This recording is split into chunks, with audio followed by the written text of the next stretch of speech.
सभी बच्चों का स्वागत है ऑनलाइन क्लासेज में। आज हम शुरू करने जा रहे हैं आपके जो पुराने पेपर है, ओल्ड पेपर जो सेमेस्टर के एंड में जो पेपर होता है board of technical education Rajasthan की तरफ से जो कंडक्ट करवाया जाता है उसके बारे में पढ़ेंगे आज। मतलब उनके अंदर कैसे कैसे क्वेश्चन आ रखे हैं मैकेनिक्स ऑफ मटेरियल के अंदर, ठीक है। थर्ड सेमेस्टर की जो सब्जेक्ट है मैकेनिक्स ऑफ मटेरियल, उसके अंदर कैसे कैसे, और मैं आपको अभी ओल्ड पेपर भी करवाऊंगा और कुछ क्वेश्चन अपनी तरफ से भी करवाऊंगा। और मैं ये गारंटी देता हूँ कि 90% पेपर यहीं से छपेगा, आप इस बात की गांठ बांध लो, ठीक है। तो अब हम स्टार्ट कर रहे हैं 2021 वाला पेपर शुरुआत से। जैसे कि अपने पहले हम ऑब्जेक्टिव से शुरू करेंगे, यानी जो वैकल्पिक प्रश्न है ना उनसे। किसी क्षेत्रफल का जड़त्व आगुण हमेशा न्यूनतम होगा। देखो आपने बहुत सारे पढ़े होंगे, जैसे कि कोई अपने ये आयत है तो आयत के एक तो गुरुत्व केंद्र से जो अक्ष गुजरती है उसके सापेक्ष मोमेंट ऑफ इनर्शिया यानी जड़त्व आगुण आपको पता होता है, ठीक है। और एक आपको जैसे कि अगर आधार के सापेक्ष बोल दें, हाँ, आधार के सापेक्ष हो गया, गुरुत्व केंद्र के सापेक्ष हो गया, तो गुरुत्व केंद्र के सापेक्ष होता है बी डी क्यूब अपॉन 12।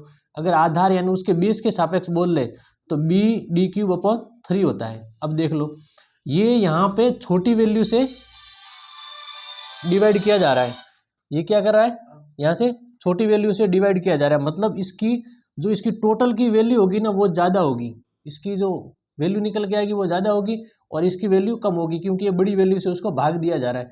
तो आपको गुरुत्व केंद्र से कोई भी आपके पास में फिगर, कोई भी आपके पास में फिगर हो, भले आयत हो, त्रिभुज हो, कुछ भी हो, तो उसके गुरुत्व केंद्र से जो गुरुत्व केंद्र के सापेक्ष निकाला जाएगा और जड़त्व आगुण वो कम न्यूनतम होगा यानी कम होगा, ठीक है। अपना दूसरा क्वेश्चन है 2021 का, अपन ओल्ड पेपर कर रहे हैं। 2021 का दूसरा प्रश्न है पार्श्व विकृति एवं अनुदैर्ध्य विकृति का अनुपात क्या होता है। ये बोल रहा है कि अपने लेटरल अपॉन लॉन्गिट्यूडनल, ठीक है, लेटरल अपॉन लॉन्गिट्यूडनल यानी पार्श्व अपॉन अनुदैर्ध्य। इसमें क्या होता है, ये किसका फॉर्मूला है, ये अपन है म्यू यानी पॉइजन रेशियो का फॉर्मूला है। किसका फॉर्मूला है, पॉइजन रेशियो का फॉर्मूला है। पॉइजन रेशियो को बोलते हैं प्रवासो अनुपात, ठीक है, इसको प्रवासो अनुपात कहते हैं। तो ये पॉइजन रेशियो का, अब मैं आपको लॉन्गिट्यूडनल और लेटरल स्टैंड के बारे में थोड़ा सा बता देता हूँ।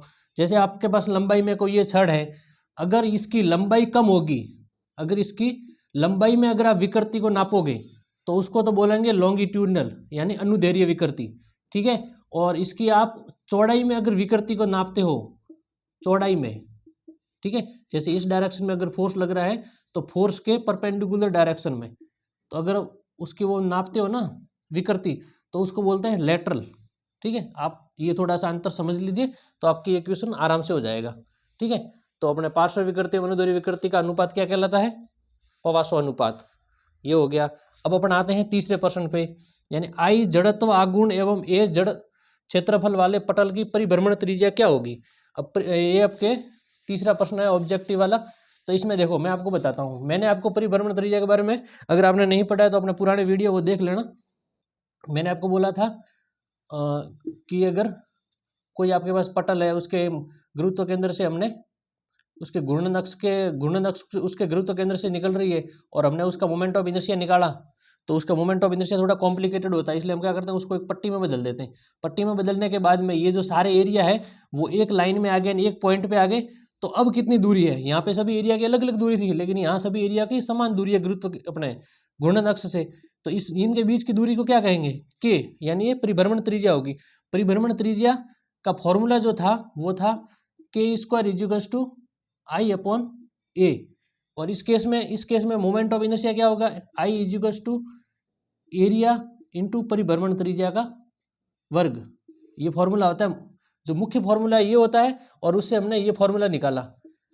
क्या फॉर्मूला निकाला हमने, K square equals to I upon A. अब मैं इसको अगर आगे सॉल्व करना चाहूँगा तो K equals to under root I upon A हो जाएगा। मतलब अपना सही ऑप्शन कौन सा हो गया, थर्ड वाला हो गया। तो ये ए ऑप्शन सही हो गया थर्ड वाले का, ठीक है। अपने चौथा क्वेश्चन है स्वतंत्र रूप से रखी इस्पात छड़ के तापमान में वृद्धि करने पर उसमें उत्पन्न होगा, उसमें किसी भी मतलब की तरह का कोई प्रतिबल उत्पन्न नहीं होगा। जैसे कि कोई अपने पास में ये अपने पास में छड़ रखी हुई है, अगर इसका अपन तापमान बढ़ाएंगे ना तो ये से फैल जाएगी। अगर उसको फैलने के लिए जगह मिल गई किसी भी छड़ को, किसी भी इस्पात छड़ को अगर फैलने के लिए जगह मिल गई ना तो उसके अंदर किसी भी तरह का कोई प्रतिबल उत्पन्न नहीं होगा। इसलिए इसके ऑप्शन जो है वो डी सही होगा। ठीक है, अपने पांचवा क्वेश्चन है, किसी धरन के बंकन आघूर्ण आरेख का ढाल प्रदर्शित करता है।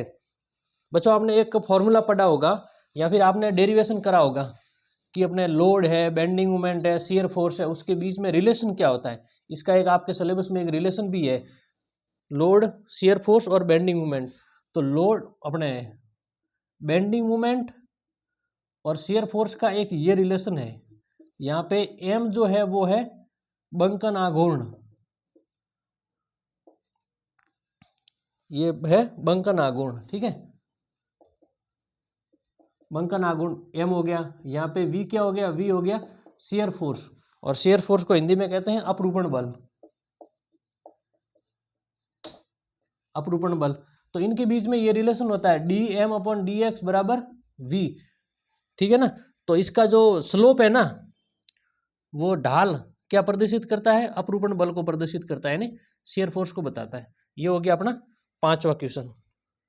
तो ऐसे ही हम आगे और क्वेश्चन निकल आप लेके आएंगे, और आप जितने भी हम शॉर्ट्स अपलोड करते हैं अपना वीडियो पे वो आप जरूर देखें। 90% पेपर आपके जो ऑब्जेक्टिव वाला पेपर है वो इन शॉर्ट्स में से आएगा, ये मेरी गारंटी है।